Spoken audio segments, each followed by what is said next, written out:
That moment has finally come, and that can be taken in more than one way, because Booba Knight has finally been revealed, alongside a buttload of new promos, a brand new, or should I say, two brand new types of heal triggers, and Dragonic Overlord the End.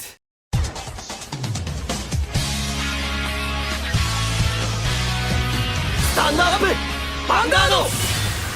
Hey Cardfighters, welcome back to another Cardfight update, and today we once again go over the new Tuesday livestream reveals, and this time has been quite jam-packed with a buttload of stuff, because we already knew that we're gonna get the Booba Knight ride line, or whatever you want to call her, and of course Dragonic Overlord the End. But on top of that, we not only saw brand new promos for Overdress and the V-Series, but we also saw a brand new effect heal trigger. And not just one, we saw two new types of effect heal triggers. So without any further ado, let's jump straight into these reviews to not make this video unnecessarily long.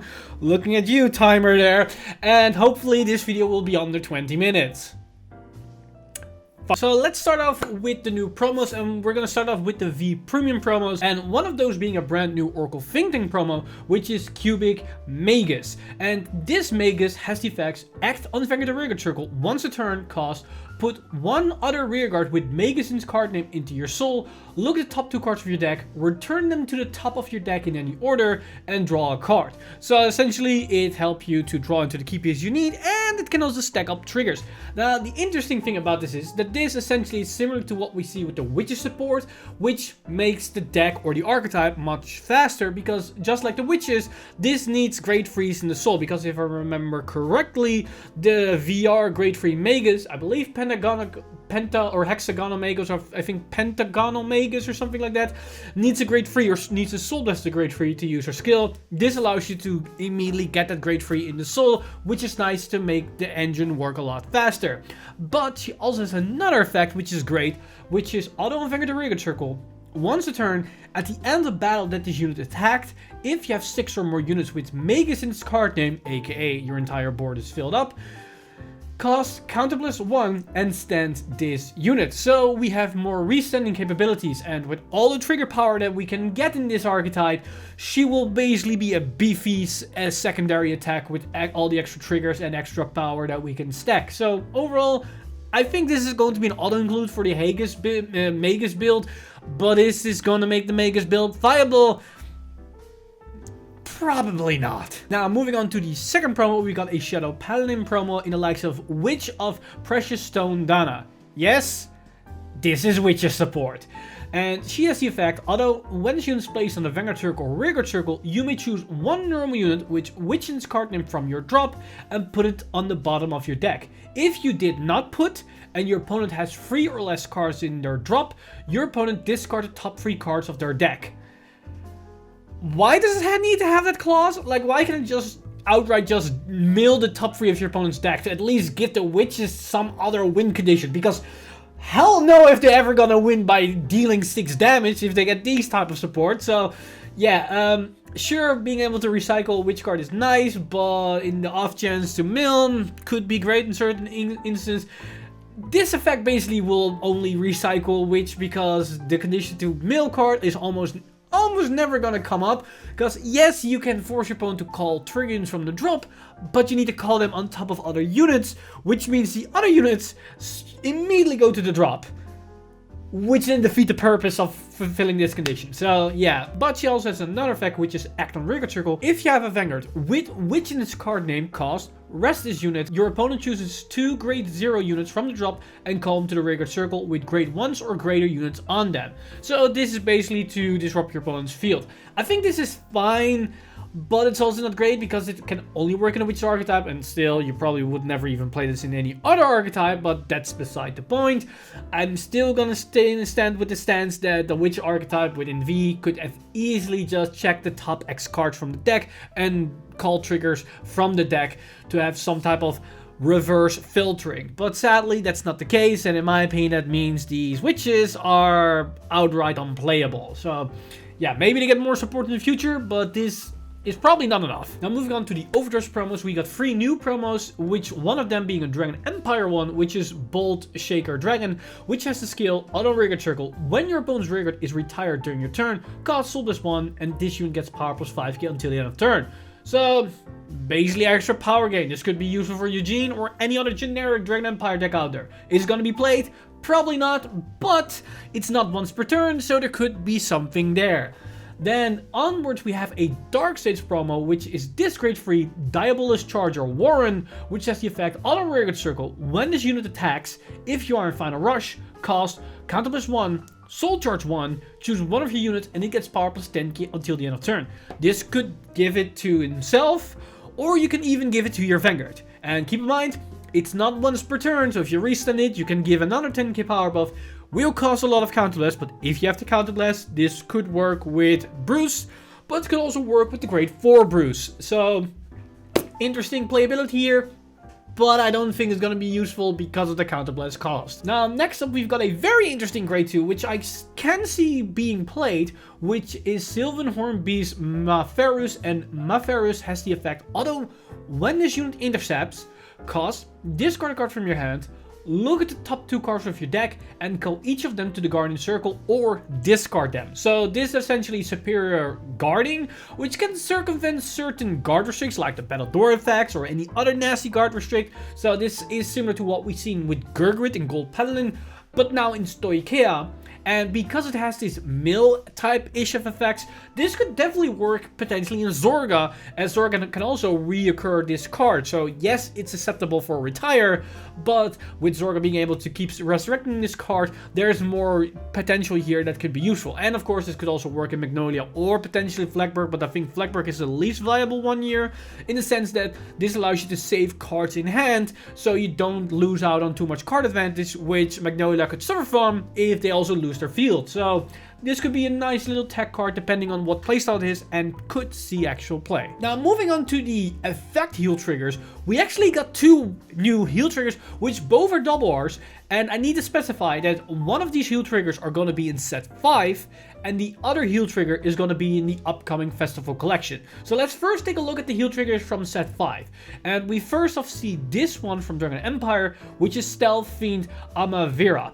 And it has the effect, and this will be the case for all these heal triggers, although when this unit is placed in the Guardian Circle, if your opponent's attacking unit has attacked 2 or more times this turn, this unit gets shield +15k until the end of battle. Active if this battle is the second attack of this turn or more. So essentially this is an even more beefier shield unit for the trigger units. This is similar to what we've seen with the draw triggers and the front triggers, but there's a very important distinctive between this trigger and the other ones, and that's the base trigger defensive power is lower, because this is 10k shield instead of the usual 15k shield. So you sacrifice shield value in the more general sense, but you will gain shield value in these specific scenarios. And a very important thing to note here is that this only applies if the unit restands itself. So it doesn't mean that they attack with a unit and now they attack with another unit and now you can guard that attack and get the extra shield. That's not the case here. It only applies to restanding units. So think about the Verena grade 4 or Valiente or maybe Dragonic Overlord, or think about Flagberg with all the restanding rearguards, or even Greedon. Like in those scenarios, this will be a much better heal trigger. And this effect, as I already stated, is the same for all the other triggers from set 5 for the other nations. So here we see the image of the artwork for all the other cards. It's essentially just generic artworks with names that I believe don't really matter in a archetype, and just new type of effect heal triggers. Now, as I already stated, there's also another heal trigger coming in the festival collection, which has a somewhat similar effect, but a little bit different for different scenarios. Because that effect trigger is this heal trigger, Cure Flare Drago Kit, and as we already can see, this also has 10k shield. So again, we see a lower base shield value on these effect heal triggers. And its effect is, although when this unit is put on the Guardian Circle, if the attack unit's critical is 2 or greater, and its critical is increased by an ability other than trigger effect, or its original critical is 2 or greater, this unit gets shield +15k until the end of battle. So again, 25k shield on a heal trigger. Only this case is effective against double critical attacks. So again, we see a heal trigger that's much better, but for a very specific situation. So if we see decks that apply a lot of extra criticals on their attack, then this could be very useful. Think about Gravidia that swings with double critical. Think about the Bruce build with Dark States which apply extra criticals on the Vanguard. Even Baron Magnus swings with double criticals. All these decks that swing with inherent double criticals or more, this is going to be more effective because you get more shield value, which then also can combat those extra critical pressure attacks. Now, are these heal triggers necessarily better than the generic heal triggers? I'm not 100% sure. In Premium, this is not the case. The Heal Guardians are infinitely better than these triggers. But if we just talk about Standard, there could be an argument to make that you pick either the normal heal trigger or any of these two heal triggers, and it all comes down to what the current meta is. Are we in a meta with a lot of restanding units and vanguards? Maybe the restanding heal trigger might be effective. Are we in a meta where our opponent is pressuring with multiple criticals on their rear guards or vanguards inherently without relying on the critical triggers? Then maybe the critical type of heal trigger might be better. It all comes down to what we see and what we're experiencing in our local environment, but also on the bigger scene like regionals or maybe even worlds. So I'm a bit skeptical right now, but I can definitely see these heal triggers come into play somewhere down the line once the meta shift a little bit. So if you want to be prepared, then definitely get your hands on either one of these heal triggers, at least a playset, so you can adjust your playstyle accordingly once the meta keeps shifting once in a while. Now, with that out of the way, let's immediately go into the meaty stuff of the video, and yes, that can be taken literally or figuratively. So let's talk about the brand new ride line for Thegrea. And we start off with the brand new starter, which is Knight of Integrity Thegrea. And of course, it's just generic starter, so we can immediately move on, unless you want to appreciate the artwork of this card.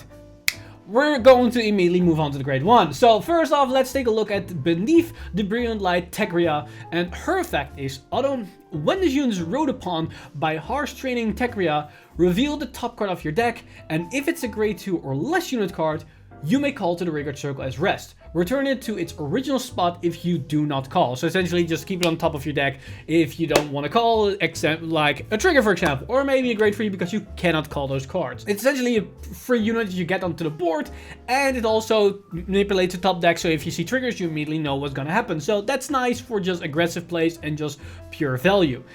And of course, in theme of all the other ride lines, it has the glitter keyword. Now, moving on to the grade 2, we have Harsh Training Thegrea, and she has the effect, although when this unit is rode upon by a grade 3 with Thegrea's card name. So this is interesting because we already see something what's going on here, as it doesn't specify a specific grade 3. Look at the top 5 cards of your deck, choose up to one card with Thegrea or Maple in its card name from among it, review it and put it into your hand and shuffle your deck.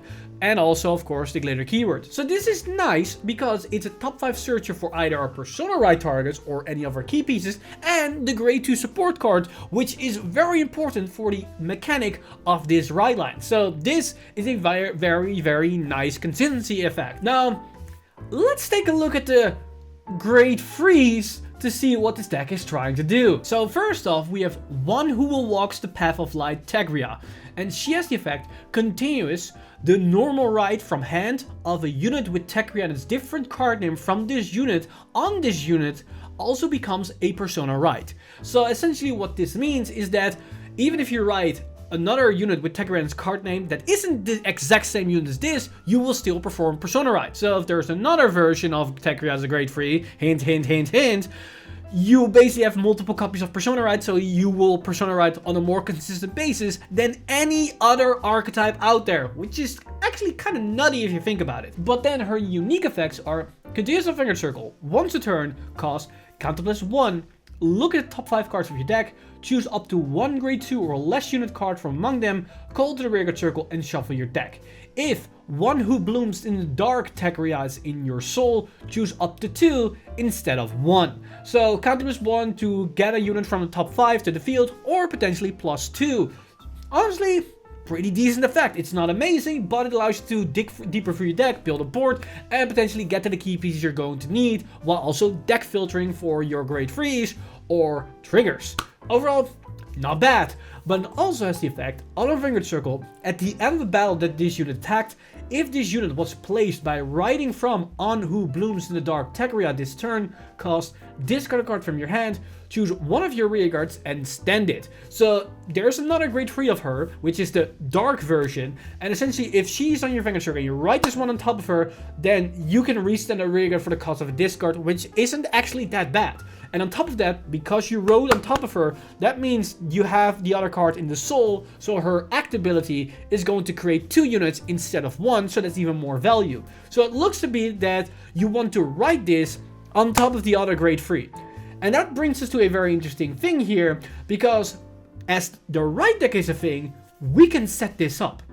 As you can either have her in your right deck, so she's going to be your first grade 3 right target, or you can write the dark version and you can set up this unit skill so you immediately get her full power on turn 4. But to really emphasize what I'm trying to say here, let's first take a look at the other grade 3 to understand both sides of the coin here. So the other version of Thegrea is this grade 3 on One Who Blooms in the Dark Thegrea, and she has the effect continues the normal right from the hand of a unit with Thegrea and its different card name from this unit on this unit also becomes a persona right. So essentially the same skill, so you can write both grade 3s on top of each other in what order you want, and you still keep performing persona right, which is really good because unlike any other deck that only has 3 copies in the deck, you can potentially run up to 7. That's how you 0.7 fingers. But that means you have more consistent persona writing. But she has different effects, which is a little bit different from the light version of herself, which is act on Vanguard circle once a turn, cost retire 2 of your grade 2 or less rear guards, choose one of your opponent's rear guards and retire it. If One Who Walks the Path of Light Thegrea is in your soul, retire all of your opponent's rear guards in the same column as the chosen unit. So essentially this retires your own units for snipes on your opponent's side of the field. So either you sacrifice 2 to pop 1, or if you have the other grade 3 in soul, you sacrifice 2 to pop potentially 2. Now the interesting thing is with the right line you can get a unit onto the board once you write the grade 2 on top of the grade 1, so that already gives you the resource you're going to need, and the other grade 3 can also build the board that you can then next turn sack off for her effect. So they work nicely in tandem with each other. One sacrifice units you create, and one creates units that can then later be sacrificed. But she also has the effect on a Vanguard circle once a turn. At the end of the battle this unit attacked, if this unit was placed by writing from One Who Walks the Path of Light Thegrea this turn, cost counterblast 1 and discard a card from your hand, stand this unit, and it gets drive -1 until the end of turn. And again, both grade 3s have the clear keyword. So this is a Vanguard restander. Now the interesting thing here is that either you can go into the grade 3 light version that gets a unit on turn 3 and that's it, or you can go into this grade 3 on turn 3 and sacrifice your units for 1 pop. Now that doesn't sound all too great, but you then have the choice of what you set up for turn 4. Because if you go into the light version, you can then next turn go into this version that then pops your opponent's column and then have a restanding Vanguard. But if you go the other way around, you can create a board, or at least somewhat of a board, and then multi-attack with your rear guards. And you might say to yourself, well, of course, going into this unit as your turn 4 play is probably better because you have a restanding Vanguard. But this will cost counterblast, so your opponent can counterplay against that playstyle. And the other one with restanding your rear guards doesn't cost counterblast, it just costs a discard, so that cannot really be played around. And because the right deck exists, we can actually play whatever version of the deck we want, because we can set up that playstyle by putting either the light version or the dark version as the grade 3 of a right deck. So depending on how we build our deck around her, you can have a different version of the deck actually perform quite differently, thanks to the right deck giving us the consistency of at least securing the very first grade 3 right that either is the light version or the dark version. So I like this gimmick, where actually with not really giving the deck more cards to work with, basically the same cards, but yet feel a lot different by just choosing a different grade 3 in your right deck. They are the exact same, you can literally have the exact same deck, but by just putting either the dark version or the light version as your grade 3 in your right deck, it suddenly feels a lot different, which is kind of interesting if I'm gonna be very honest. But this isn't where the deck completely stops, because we also have the support card, which is this grade 2 Atrocious Moth Girl Maple. And she has the effect, auto from drop. When your grade 3 or greater Vanguard is placed during the right phase, if you do not have a unit with Maple on its card name, you may call this card to the rearguard circle. If there are 2 copies of this card in your drop, you can only call 1. Now, interesting enough, I think this is the only dual nation card where I would say, yes, this can actually be played in both nations outside of the right line it was intended for. Because essentially this is a free +1 that keeps reoccurring itself. And this works great with Zorga, for example, because you get a free body on the board and you mill it anyway, so it sets itself up for free. Magnolia can benefit from this because it's a free grade 2 you get on the board without wasting any resources. Even Flagbird can potentially benefit from it because, again, it's a free body on the board. But in Keter Sanctuary, you have potentially the dark... You have potentially Shadow Paladin that can benefit from this because they sack off their own units, and this buddy comes back onto the field, ready for next turn to be killed off again. And that together with Blessed Dark that gets resurrected from the drop zone, you essentially can create a Phantom Blaster Overlord that multi-attacks for free. Kinda nice if you think about it. So yeah, I think this is honestly a very decent, solid card, even though the skill is very simplistic. But then it also has the effect, Glitter with Thegrea, on the Rearguard Circle, at the end of the battle that this unit attacked, cost Soul Blast 1 or more cards.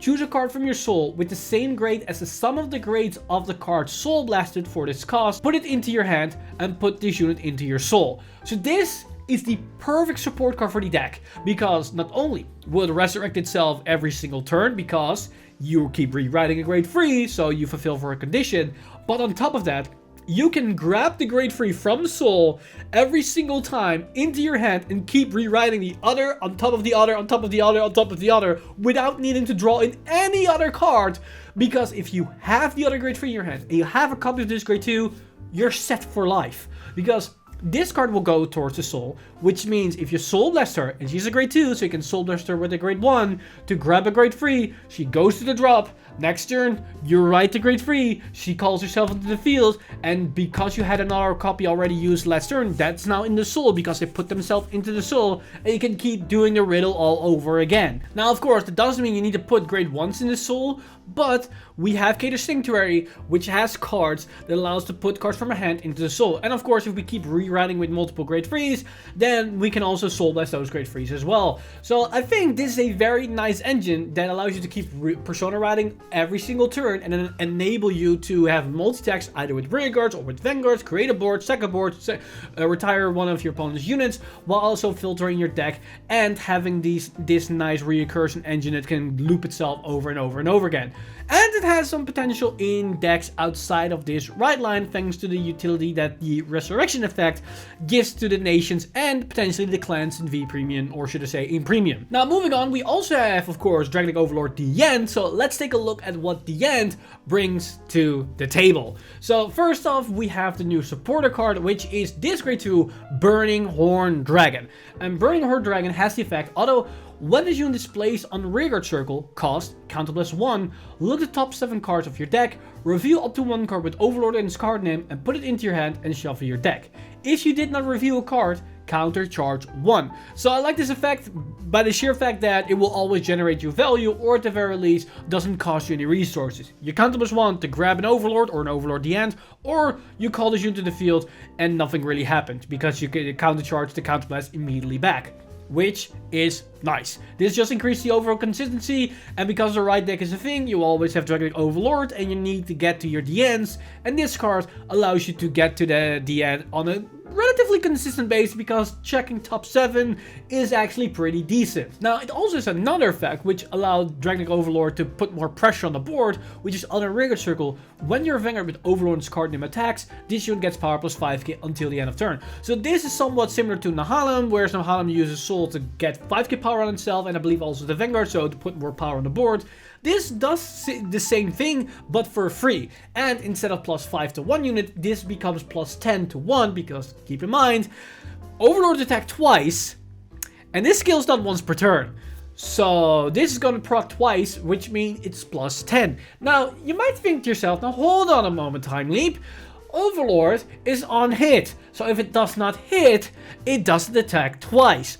Well, yes, my dear viewer, but that's about to change with the end. Because Dragonic Overlord the End is this grade 3 with the following effects, which is continuous Vanguard Circle.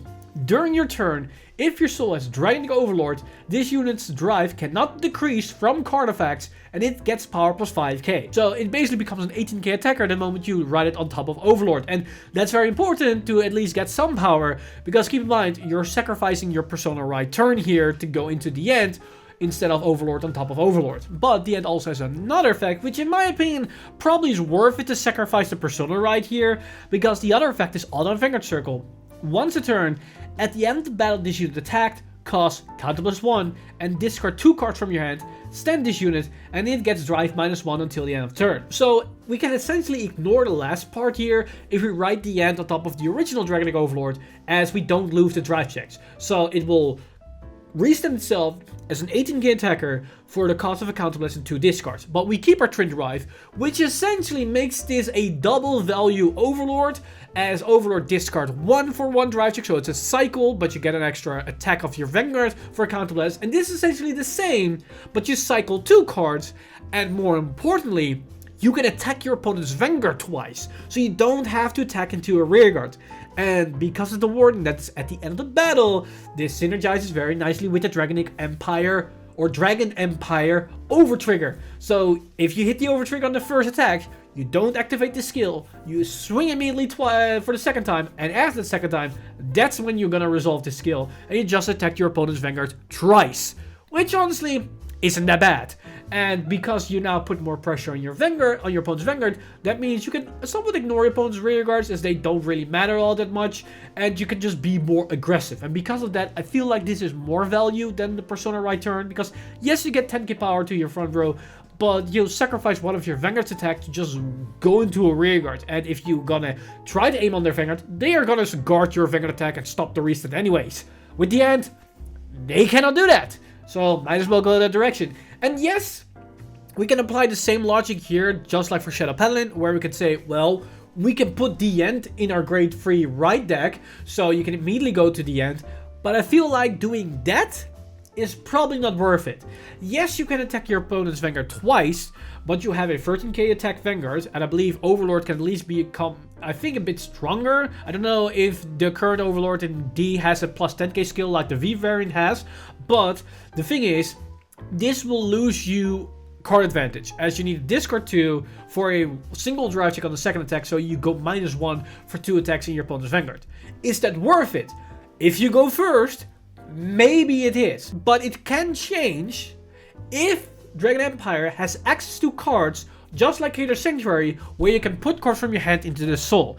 And I don't know if Dragon Empire has those cards. As far as I remember, they do not have access to those type of cards. Now, they could get those cards in this set, but we have to wait and see, because we haven't seen them so far. Or I might completely forgot they existed, and they just revealed them, or they were like in set 2 or set 1, and I completely forgot they existed as nobody were playing them. So I probably have been proven wrong by this point by the comment section already. So go nuts down there if I made a mistake here. But while you're also down there, let me also know your thoughts about all these new cards that we talked about today, because that's basically everything that I want to discuss, as those are the new right line for Cater Sanctuary, the new Dragonic Overlord the End, and all the new problems, including the heal triggers with their specific skills.